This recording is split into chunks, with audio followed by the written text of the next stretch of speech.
আজি দুপৰীয়া বনালোঁ কলপচলা। কলপচলাখিনি ভালদৰে ধুই সৰু সৰুকৈ কাটি মই চপাৰটোত দি চপ কৰি ল'লোঁ। কেৰাহীত তেল গৰম হ'লত ইয়াতে মই জিৰা দি দিলোঁ আৰু অলপমান মাংস আছিল, সেই মাংসখিনি মই এতিয়া আগতীয়াকৈ ফ্ৰাই কৰি ল'ম।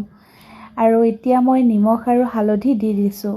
অলপ সময় ফ্ৰাই হ'বৰ কাৰণে লৰাই থাকিব আৰু অলপ সময় ফ্ৰাই হোৱা নিচিনা দেখা পোৱাৰ লগে লগে তাতে দি দিব লাগিব আদা, নহৰু, পিঁয়াজ আৰু জলকীয়া।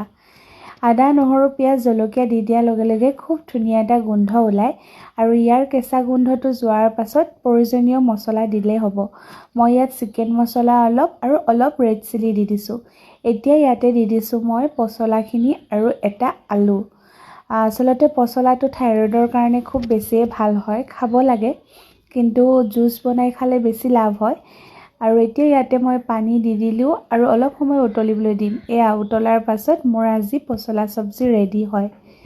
আৰু মাংস দি নাখালেও হয়, কিন্তু মই আজি মাংস দি খাইছোঁ। আৰু আজি মোৰ দুপৰীয়া থালিখন হৈছে এইখন। কেনেকুৱা লাগিলে জনাব দেই। আজিলৈ আহিছোঁ, নমস্কাৰ, বাই বাই।